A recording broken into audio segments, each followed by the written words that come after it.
In the late 80s, Florida's cocaine imports were among the highest in the nation. Regional territories were enforced with intimidation and murder.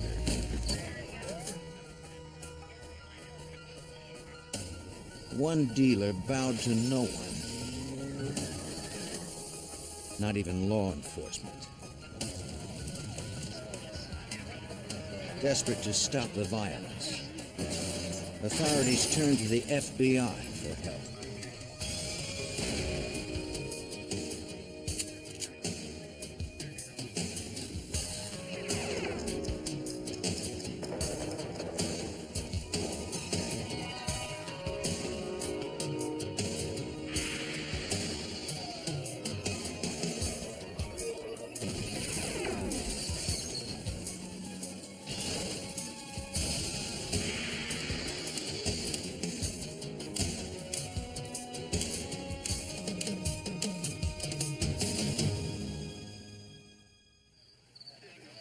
A suspected drug dealer would stop at nothing to keep local and federal authorities from building a case against him. When his organization started targeting the government itself, federal agencies went on high alert. I'm Jim Kallstrom, former head of the FBI's New York office. He was a desperate man, driven to desperate measures. Bringing him down would take the combined efforts of the DEA, the ATF, and the FBI.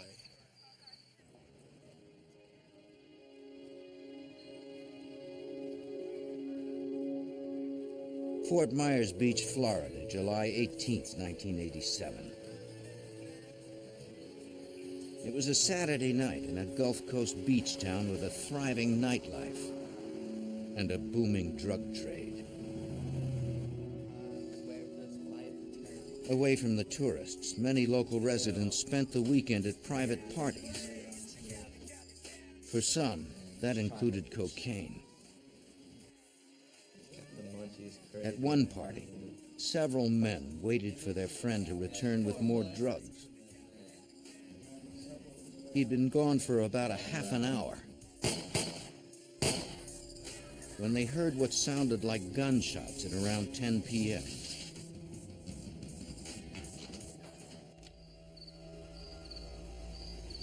The owner of the car, whose vehicle was used for the drug run, saw that it was now parked out front. Inside, he found his friend shot to death.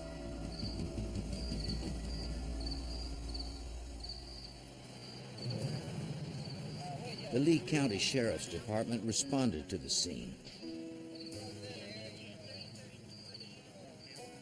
A forensic technician found only one identifiable fingerprint on the car. It belonged to the vehicle's owner. Lying close to the driver's door were 7 empty .22 caliber shell casings. Investigators determined the victim had been shot at close range. An autopsy would reveal 8 bullet wounds in his upper body and traces of cocaine in his bloodstream. The owner of the car said the dead man was his friend, 29-year-old Craig Karen. Reluctantly, he told homicide detectives that the victim had left earlier to buy cocaine.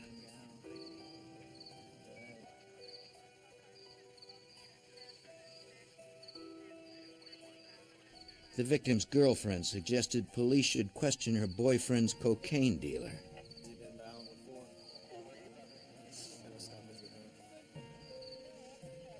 He owed the dealer money for drugs. The dealer had a reputation for violence. Lee County homicide detective Tom Continos learned the dealer's name was Jeff Saganek. Jeff was a young kid from Fort Myers Beach who had established himself as what I thought to be a mid-level drug dealer on the beach. Through talking to Craig's associates, I learned that Craig owed Jeff a large amount of money. And the reputation was that you better pay your bills with Jeff or he's going to send someone to collect it. The next day, an unexpected visitor appeared at the Lee County Sheriff's Department. It was the alleged cocaine dealer himself, 23-year-old Jeff Saganek. He asked to see the detective investigating the previous night's killing. He wanted to give a statement. The reputed dealer, with a history of arrests, heard he might be a suspect and wanted to set the record straight. On the night of the murder, Jeff Saganek claimed that he and his girlfriend were at a restaurant for a late dinner. He said that he had talked to the victim in the parking lot just before the couple sat down to eat. After a few minutes, the man left.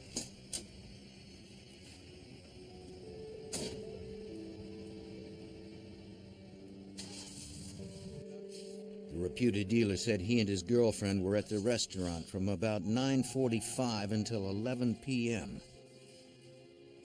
And he had more to offer than his word. Jeff Saganek handed the detective his restaurant receipt. The waitress who served them confirmed the story. It appeared he had an airtight alibi. But to the seasoned detective, it seemed Jeff Saganek was trying too hard to cover his tracks. I had investigated enough homicides to see it, all different types of suspects and how they react and the reasons why they commit murder. For this young kid to come in, as well organized as he was, with an alibi, with witnesses, with receipts, he became my number one suspect. On a tip, the detective questioned a member of a local rock band who was also known to deal cocaine. He admitted that the victim sometimes bought drugs from him directly, which made Jeff Saganek, allegedly the largest dealer on the beach, angry over the lost sales. At about 11:15 on the night of the murder, Jeff Saganek came to the lounge where he was playing.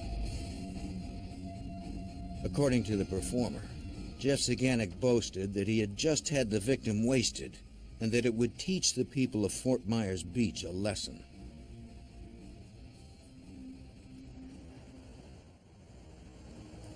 The musician's story was one of many over the next several months that confirmed what police already suspected. But even in the underworld of Fort Myers Beach, rumors and innuendo were not evidence of murder. Everything that I got was hearsay. No one would really give me sworn testimony that says, I saw this, or I saw that, or I know this and I know that. It was all he said, she said type of intelligence information, which is maybe okay for drug cases, but not with murder investigations. You need sworn testimony of people who actually saw something happen. Then, in the summer of 1988, over a year after the murder, the detective finally got a break.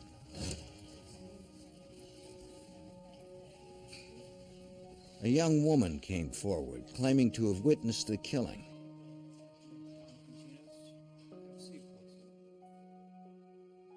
She had not spoken up sooner because she was addicted to drugs and was protecting her former supplier, Jeff Saganek. Craig Karen. He had it hidden. Now she was clean and wanted to tell detectives what she had seen on the night of July 18th, 1987. But when he told me to go,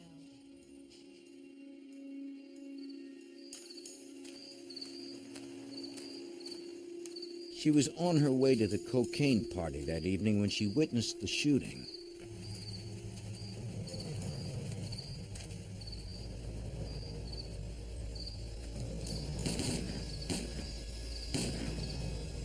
The gunman was her former boyfriend, a man who worked for Jeff Saganek.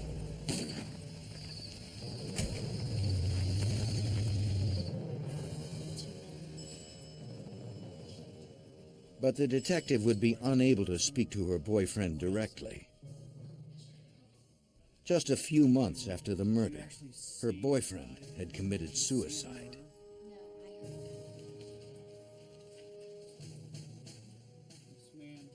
She told police that she also had direct knowledge about Jeff Saganek and his organization. The woman said Jeff and his right-hand man operated out of a local pizza parlor that Saganek owned. The dealer stored his drugs and money at several different locations and moved between them to avoid detection. Few people knew where he actually lived. Jeff Saganek had many people on his payroll, but she knew only a handful. Her former boyfriend was one of them, hired by Jeff Saganek to do whatever the dealer needed done.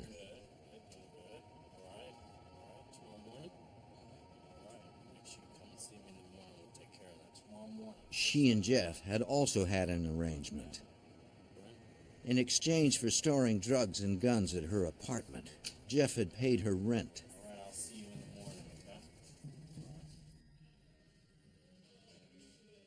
Unable to corroborate her story with other testimony or physical evidence, the detective could not charge Jeff Saganek with the murder. I followed up on those leads, and I was not able to substantiate any of the information that she gave me at that point. So without the trigger man, without a gun, without eyewitness testimony, I couldn't get to Jeff. I had no physical evidence, no testimonial evidence that enabled me to bring charges against Jeff. The homicide detective looked to the Lee County Narcotics Unit for help. Detectives began surveillance on Jeff Saganek's pizza parlor, hoping to identify someone they could turn against the dealer. The place was a popular spot. It would take time for officers to discern the drug traffickers from the legitimate customers. To complicate matters, Jeff Saganek changed his name legally to Jeff Matthews, presumably to sever ties to his past crimes. Jeff was the type of person where he wanted to be a clean-cut businessman. Jeff even went to the point of changing his name from Jeff Saganek to Jeff Matthews to try and help him with his reputation. Over several weeks, investigators noted which people frequented Jeff Matthews' place without picking up any food.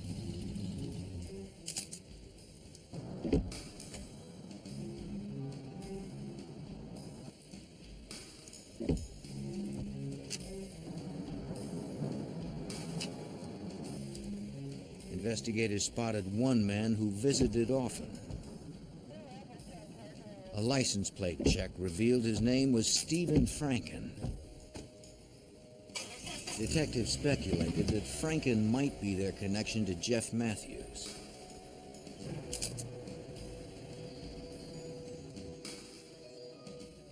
Investigators called DEA Special Agent Dennis Bolam, who was already familiar with Stephen Franken. Agents believed Franken was a low-level cocaine dealer who procured his supply from Jeff Matthews, but they had no proof. To link the two men, Agent Bolam hoped to use an informant close to Franken. I received some information from a cooperating source that Mr. Franken was distributing cocaine out of his house on Hibiscus Street in Fort Myers Beach, and that he was distributing to quite a few people down at the Fort Myers Beach area. Their informant, recently arrested for possession, was one of Stephen Franken's biggest customers. For his cooperation in controlled drug buys from Franken, the informant would receive probation.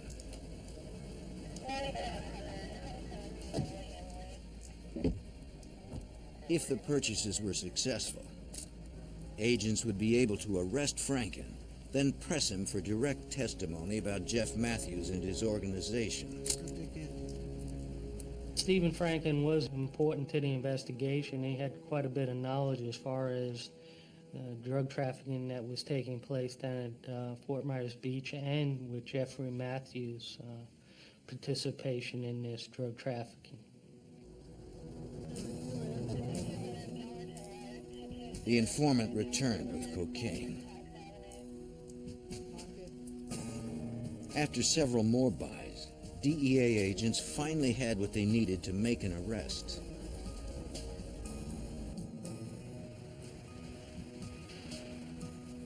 On August 25, 1988, agents secured a felony arrest warrant for Stephen Franken for the sale and distribution of a controlled substance.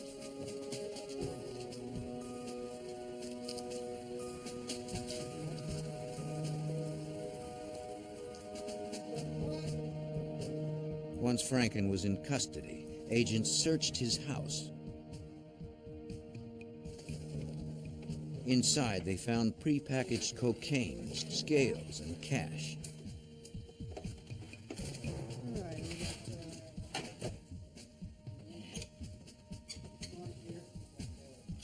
In exchange for a shorter sentence, Franken agreed to cooperate with agents. He admitted that murder suspect Jeff Matthews was his cocaine supplier and consented to say so in front of the grand jury. Franken was released on bond until then.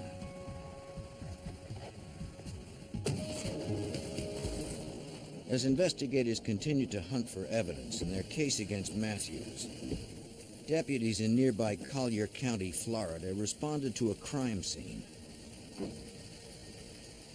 On October 2nd, 1988, a surveyor had discovered fully clothed, skeletonized human remains in a rural dump site. It appeared the body had been there for the past several weeks. Though there was no wallet or other ID, detectives did notice a paper bracelet on the victim's wrist, similar to those used by hospitals and nightclubs.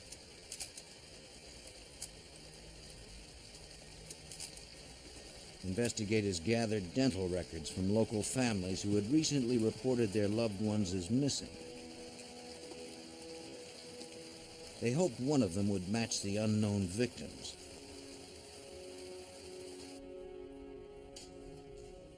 The dental records, along with the body, were sent to the medical examiner for comparison.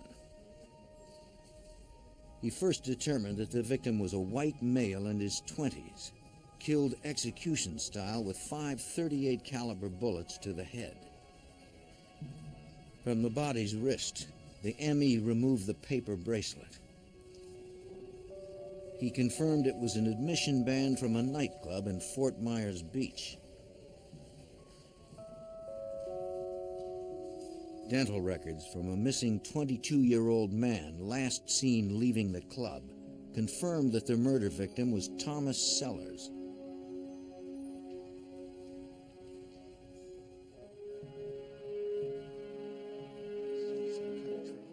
A Collier County Sheriff's detective visited Sellers' father to give him the bad news. Questions in reference to that. Has he been doing any legal activities or hanging around anybody lately that... The father told the detective that his son had a cocaine problem and believed the young man owed his dealer, Jeff Matthews, $1,000.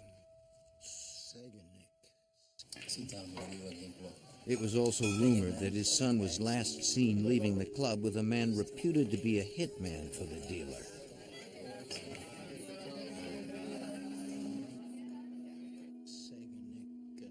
But once again, investigators were unable to find evidence to corroborate the rumors. Aware of him. Do you have any pictures of your son? Agents and detectives' only direct witness to Matthews' operation was Stephen Franken, a low-level dealer arrested months earlier.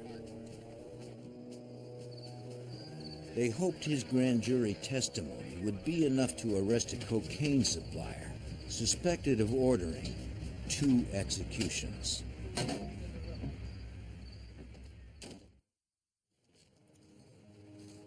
On January 27, 1990, as the DEA and Lee County, Florida sheriffs continued to pursue suspected cocaine dealer and murderer Jeff Matthews, detectives received a call about another possible homicide.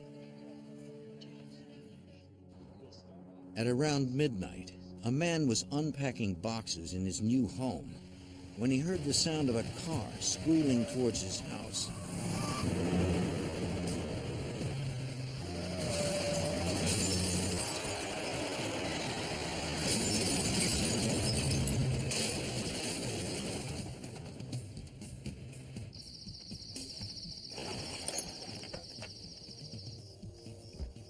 The vehicle didn't stop until it reached his backyard.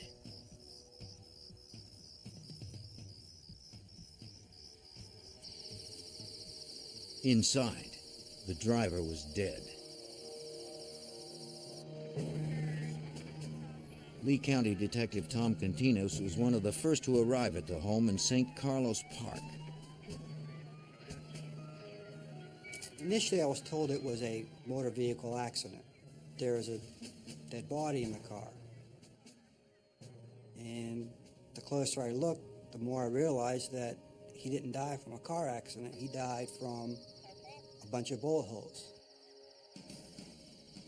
The driver's license found on the victim identified the dead man as 22-year-old Stephen Franken, the primary witness scheduled to testify against drug kingpin Jeff Matthews at a grand jury hearing just 2 days away. It seemed Matthews was aware that without Franken's testimony, investigators wouldn't have enough evidence to bring an indictment against the cocaine dealer, suspected in 2 killings and now a third. According to DEA Special Agent Dennis Boland, I think the timing of the murder was because of the timing of the grand jury, the information we received as far as Jeffrey Matthews being involved in other shootings and murders at Fort Myers Beach, and that Stephen Franken had some valuable information as far as Jeffrey Matthews' drug operation. but now the grand jury would never learn what Franken knew about Matthews. The federal witness was likely dead before he crashed. Detectives decided to search the surrounding area to determine where the shooting had taken place. Something happened before the guy hit the house, or else he wouldn't have driven through the house. So I walked down the dirt road about several hundred yards, and I found what looked like some attempt at a roadblock. Large and small branches covered the road, strewn by what must have been a vehicle.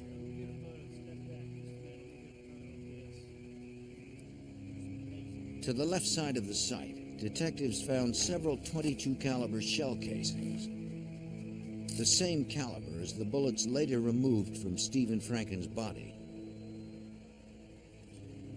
Footprints, as well as tire impressions from a separate vehicle, were discovered close by in the loose dirt.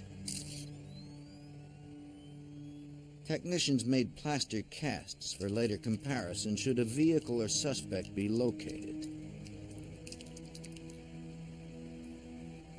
From their placement and Franken's wounds, officers determined that the shooter had fired at the driver's side of the car.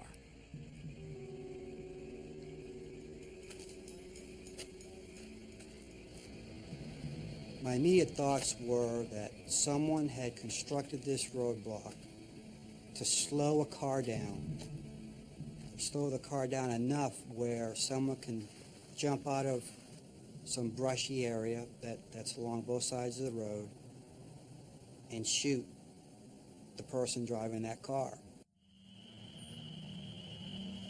The gunman must have known when Franken left work and the route he traveled home. The victim probably stopped briefly when he saw debris in the road. Just long enough for the shooter to take accurate aim.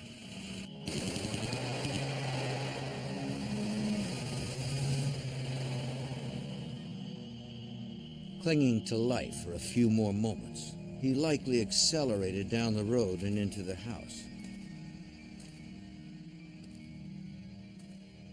Though suspected murderer and drug dealer Jeff Matthews was believed responsible, investigators were once again left with no direct evidence tying Matthews to the crime. The fact that Stephen Franken had been a federal witness enabled authorities to broaden the investigation to include the U.S. Attorney's Office and the FBI. Together, they needed to develop a strategy to snare Jeff Matthews and put an end to the violence. Retired Special Agent Guy Notley was part of the team. The FBI immediately started working with the Lee County Sheriff's Office and the Drug Enforcement Administration. There was nothing done without telling the other agency involved that what was going on. The FBI did have a lot of manpower that they could put on this matter. They did have tremendous ability for the technical aspect of the investigation. They knew Matthews was still operating in the area, but the dealer was well insulated. The only way to get to him was through his drug operation and employees. But after the informant Franken was murdered, finding someone else to cooperate would be no easy task. What made it so difficult was that we didn't have a lot of people come forward and voluntarily supply information on Jeffrey Matthews. Most of the people knew that he was capable of committing murders, and they were intimidated by him. Agents turned to a man behind bars whom they believed had been an insider in Matthews' organization. Serving a 10-year sentence on concealed weapons charges, the Fort Myers Beach, Florida man was reputed to be one of Matthews' former hitmen. He agreed to tell what he knew about the dealer's drug operation in exchange for a shortened sentence. Just before his arrest, the alleged hitman admitted that Matthews had ordered him to surveil Stephen Franken to learn the man's schedule.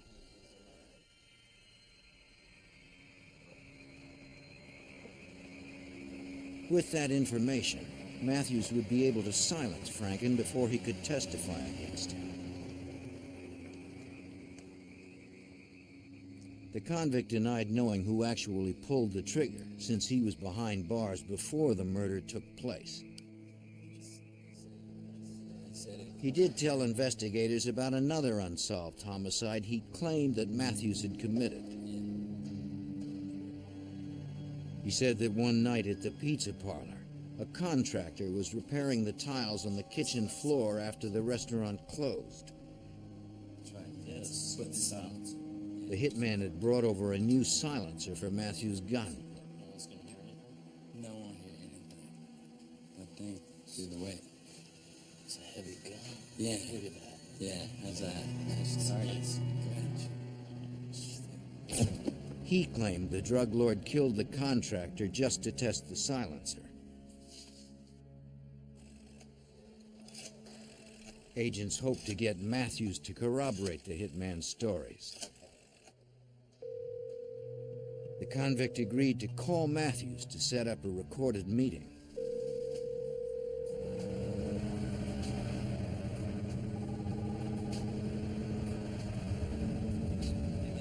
He asked Matthews to come by the prison to drop off some new music tapes.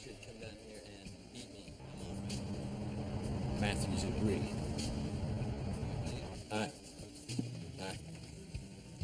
Agents would be ready to record the conversation on audio and video, hoping Matthews would incriminate himself. We received approvals from the U.S. Attorney's Office as well as the jail to install these recorders. Then, after we installed everything, he never did show up. Jeffrey Matthews is very elusive, surveillance conscious. He insulated himself pretty well. Even his closest friends didn't know where he was residing at. Matthews' last suspected victim may have known.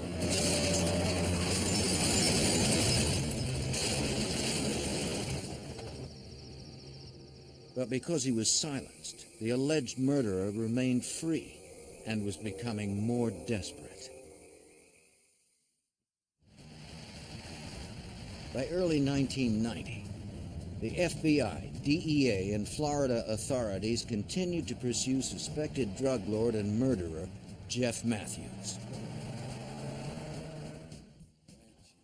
Since 1988, he had been implicated in 4 executions in the Fort Myers Beach area. For Lee County homicide detective Tom Continos and dozens of agents, a lack of hard evidence and verifiable witness statements kept Jeff Matthews just out of reach. 2 years have gone by and I still couldn't get my hands around Jeff Matthews. There was nothing there for me to follow up on. It was dead end after dead end after dead end. All the time I knew Jeff was my #1 suspect, and he was getting stronger and stronger and bolder on his criminal activities on the beach, and it was very frustrating. On February 12, 1990, a judge agreed that investigators had enough circumstantial evidence against Matthews to search the dealer's pizza place, the likely headquarters for his operation.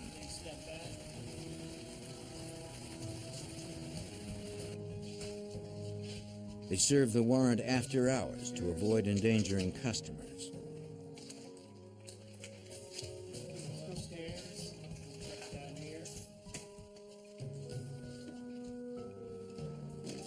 From the restaurant, investigators seized documents, phone records, and bank and credit card statements.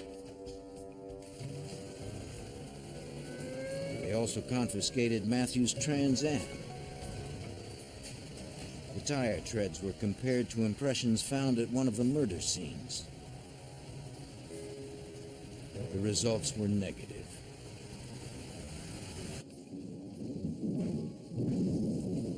Upstairs from the pizza parlor, investigators searched an apartment where Matthews was rumored to sometimes stay with his girlfriend. The couple was not there, nor did the searchers find any cocaine. But they did recover silver-tip .357 cartridges.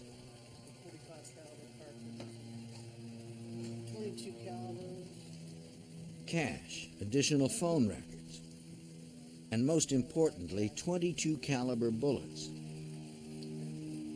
The same caliber used in at least 3 of the 4 executions. They were sent to the crime lab to be compared with the spent .22 caliber rounds retrieved from the victims. Tests of the bullets' metallurgic composition did not reveal any matches. It was one more dead end in a grueling case.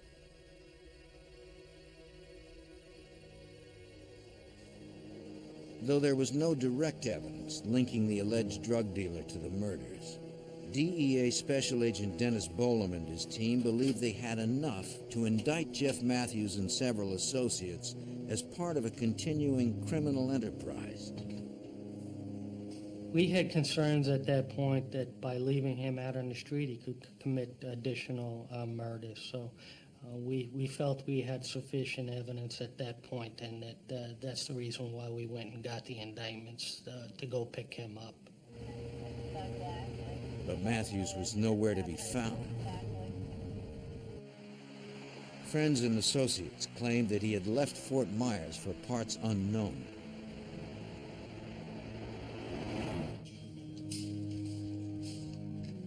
His girlfriend, also named in the indictment, agreed to cooperate with investigators to help locate the fugitive. Through a tapped phone line, she made contact with Matthews on his cell. Hello? Hey, it's me. Hey. The suspected murderer refused to say where he was. Don't worry about where I am. It's kind of hard to get in touch with him. She told him she was worried about the indictments. If I find out who ratted on this, I'm going to kill him. Matthews vowed that he would find out who was talking to authorities and kill them, plain and simple. Where are you? Yeah. He hung up seconds later.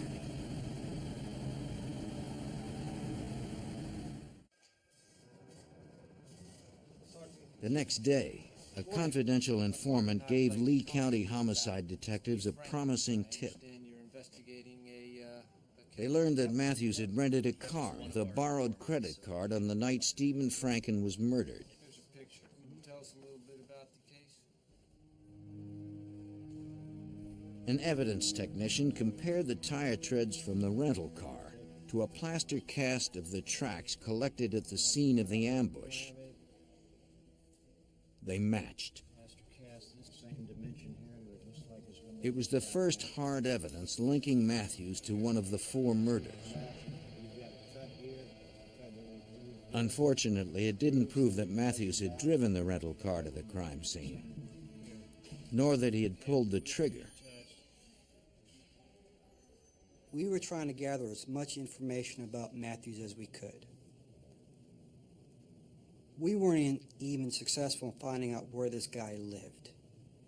We heard he lived in this big house. We heard he lived in that big house. He drove this car. He drove that car. But he was never there. We were never able to pin him down to where he lived. We only knew that he drove one car, and that's a black Trans Am. He was like, he was everywhere but nowhere. Then on the night of March 16, 1990, Lee County detectives responded to a call from the home of a Fort Myers Beach fire inspector. A pipe bomb was thrown into his driveway. Filled with .38 caliber bullets, the explosion sent ammunition and shrapnel ripping through the inspector's car and house.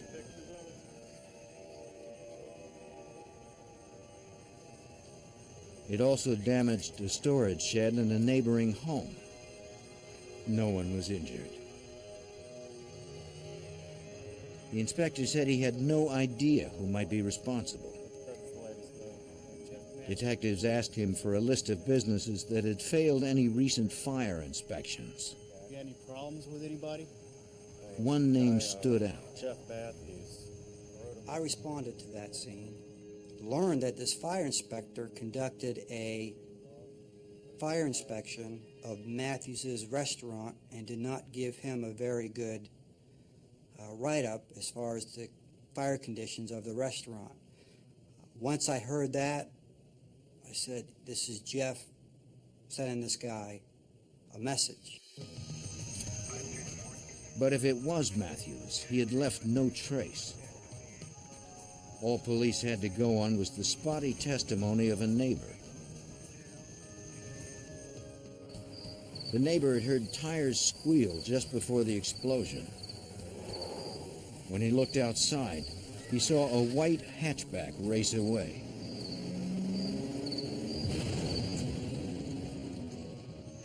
It had been too dark to see the license plate. If Matthews had been involved, Detective Continos pondered his change in tactics. And I remember thinking that was a significant change in Jeff's operation. Before, he was targeting other drug dealers.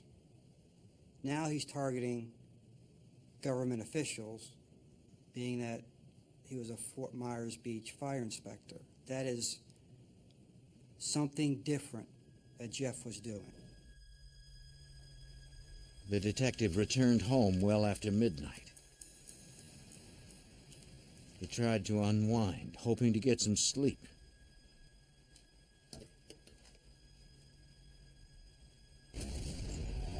At about 2 a.m., the sound of an explosion sent him rushing to the window.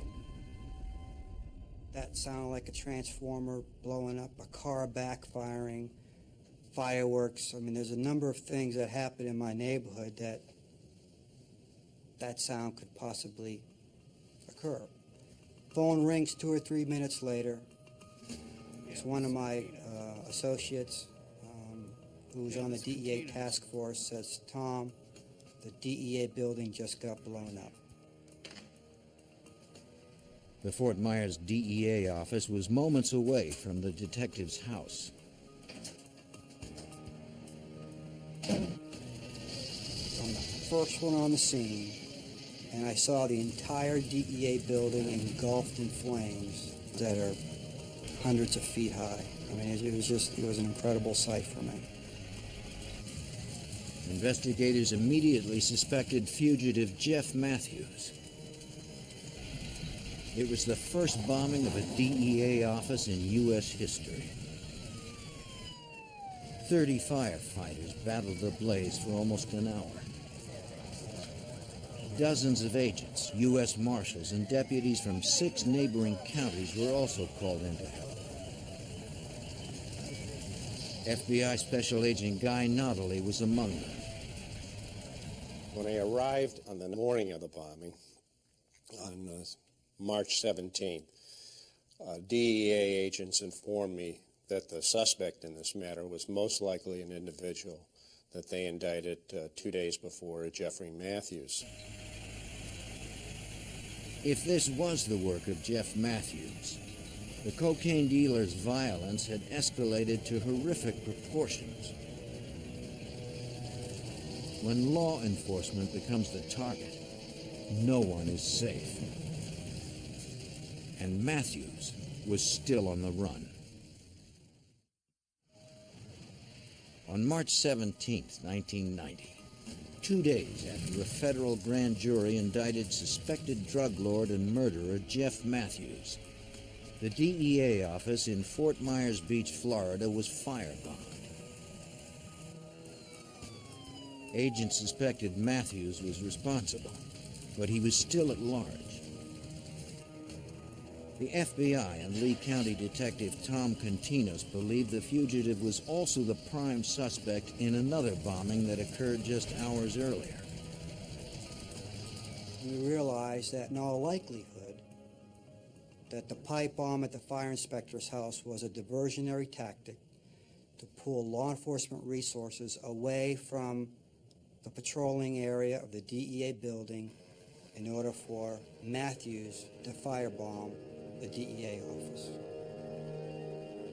By dawn, all that remained of the building was a burned-out shell. Investigators now began the task of assessing what was left, how it happened, and where the evidence was buried, hoping to identify the perpetrator. FBI Special Agent Guy Notley called in specialists from headquarters. We brought in bomb technicians from our laboratory in Washington, D.C., as well as some FBI agents from the Tampa division to conduct an investigation. The investigation consisted of going through all the debris that was left at the site, basically by taking it through a shovel and sifting through till we found out what incendiary device that was used. They determined that the fire was caused by a pipe bomb taped to 2 5-gallon gas cans and tossed through a window. It landed in the office of DEA agent Dennis Bolam. He believed the aim was no coincidence. My feeling is Jeffrey Matthews is trying to destroy the evidence in the case, and I had the case files on the Jeffrey Matthews case in a file cabinet right near the window, and amazingly, the fire and the explosion went right past it, and everything was intact as far as tape recordings and notes and so forth. Because of the early hour, no one was injured, but damage was estimated at $4 million. Through scattered witness accounts, investigators pieced together a possible scenario for the bombing. No one knew how many people were involved.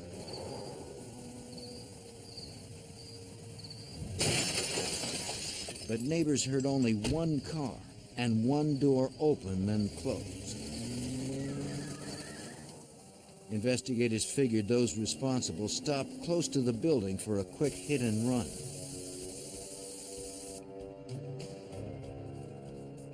The bombing had a profound effect on area law enforcement. Agents struggled to deal with the physical reality of the destruction and their emotional reactions.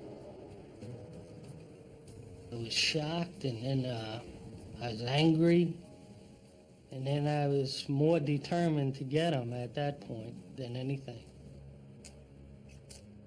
It's changed my life because I had to have 24-hour guard on my house, as well as the other agents and the prosecutor in the case. I had a wife and two small children that I had to worry about, and they had to be protected, and I knew that he was still running around out there, and that there's a possibility that he could do this again. FBI lab examiners inspected the remnants of the bomb. Nails used as shrapnel were packed into a metal pipe 5 inches in diameter with a unique threading and surrounded with gunpowder. Duct tape held the pipe between 2 5-gallon tanks of gasoline that helped to spread the fire when the bomb went off.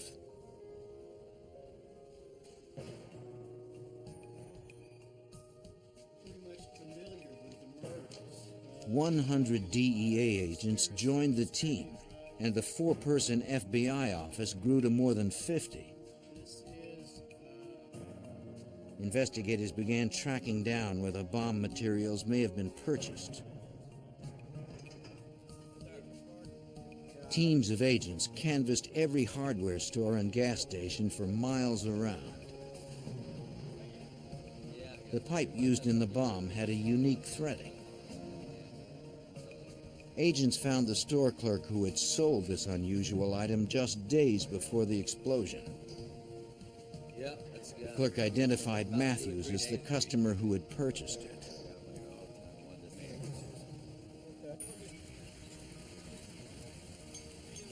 Agents asked dozens of gas station employees if they remembered anyone purchasing gas in 2 5-gallon tanks during the past week or so. One remembered that a man fitting Matthews' description had done so recently.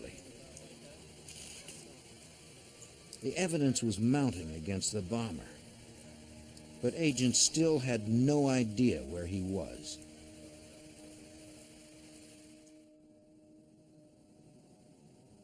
They interviewed his friends and associates to determine with whom he'd been in contact. Jeffrey, don't you? And how do you know Jeffrey? One told them that he had written to her, begging her not to believe what she read about him in the newspapers. But she had believed the articles and agreed to have her phone monitored so agents might trace a call from Matthews. That would be great. You'd be willing to do that? Think you could help us? He was elusive. We never knew where he would be at any given time. He was always on the move. So we utilized a trap and trace. We knew that he utilized a cell phone, and we were trying to zero in exactly where he was. With a signed affidavit, agents went to the company that handled Matthews' wireless account. If there was a hit on a cell tower from his phone, authorities would be alerted. They discovered he was still in Florida. We had even aerial surveillance set up in the Orlando area, where we found out where his cell phone was coming from, to see if when he made a call that we could get people there quickly in an attempt to apprehend him. But agents were unable to trace Matthews' calls closer than a 2-mile radius.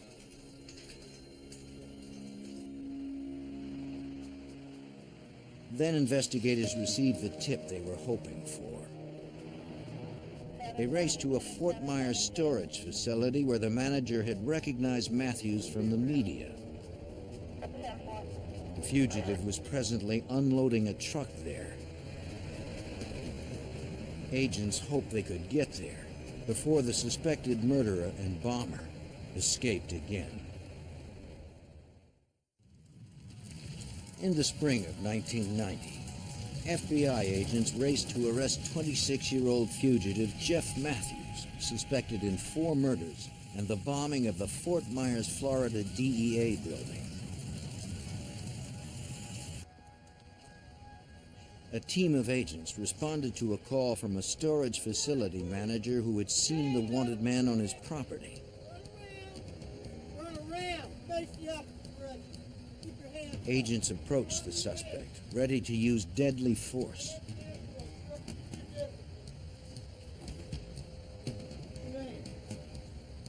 They removed his wallet to check his ID. The man was not Jeff Matthews. After 2 years of pursuit, Lee County, Florida Detective Tom Continus was disappointed, but not discouraged. I just knew that at some point we were going to get him. He was too active, he was too violent. What concerned me was at what cost before we got him. We just didn't know how long it was going to take and how many dead people it was going to take for us to get there. That was my concern. Is this where he kept his stuff? Yes, sir, it is. All right, thank you. Investigators received a tip from a realtor who claimed to have rented a house to Jeff Matthews before he was a known fugitive. They found common items, including duct tape and hardware store bags that might be linked to the bombing.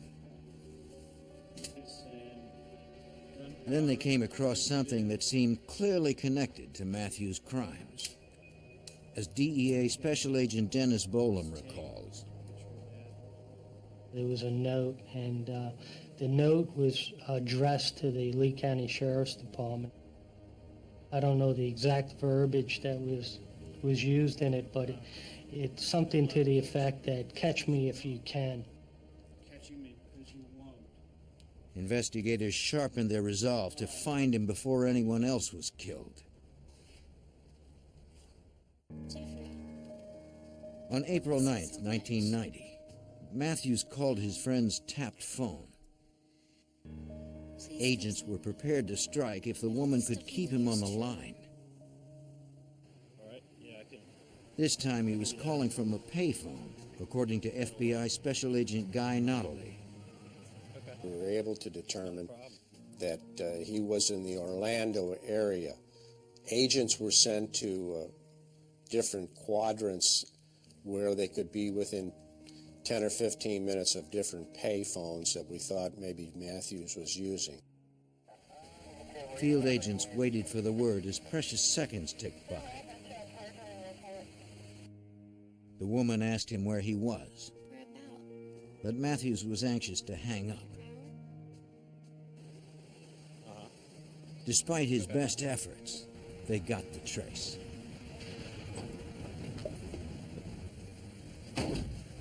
Agents set out to apprehend him before he vanished again. Our people were able to put a location on where the phone call was coming from. Agents were only about 5 or 10, 15 minutes away. They arrived at the scene. He was still talking when the agents arrived. FBI, you're under arrest. Show us your hand! Show us your hand! After almost 3 years of pursuit, investigators arrested Jeff Matthews without incident. To avoid the death penalty, Jeff Matthews pled guilty to supervising a continuing criminal enterprise, committing homicide to further that enterprise, cocaine trafficking, and bombing a federal building.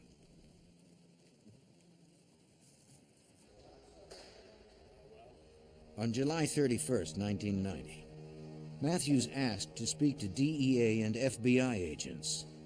He said they needed to move on something right away or more innocent people would surely be killed. The convicted killer had a storage unit in Gainesville, Florida, loaded with explosives in a booby-trapped van. Agents immediately notified the bomb squad. I had concerns that he may be trying to set us up. Maybe have his last hurrah before he went away to jail, and that we might be sending some agents into a real dangerous situation. As Matthews had described, agents found a red van parked inside a storage unit rigged to explode. A bomb squad defused the devices and secured the area. With the booby trap rendered harmless, investigators quickly removed the dozen pipe bombs they found in the van. They also recovered an AR-15, a MAC-10, a MAC-11, and a .22 caliber handgun with a silencer. There was rubber masks, Halloween masks. There was police raid jackets. There was additional bombs, bomb-making equipment, manuals on how to make bombs, how to make booby traps, fuses and equipment to make bombs, including pieces of piping and timers and so forth. Matthews also told investigators where they could find the body of the contractor murdered in his pizza parlor more than 2 years earlier. Though Matthews claimed that his hitman had done the actual killing. Matthews said he and the hitman had carried the body in a freezer to the house Jeff was renting and buried the victim nearby.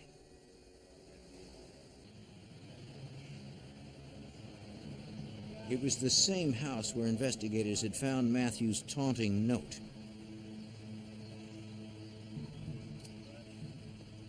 They located both the freezer and the body, just where the killer said they would be. For this crime, Matthews pled guilty as an accessory. Drug dealers just don't start off a business by killing people. And most of them don't kill people. But Jeff was a very violent, organized person. And that made him dangerous. And that made him even harder to catch. On October 1st, 1990, 26-year-old Jeff Matthews was sentenced to 100 years in prison without the possibility of parole. He will never again be free to terrorize the people of Fort Myers Beach, Florida.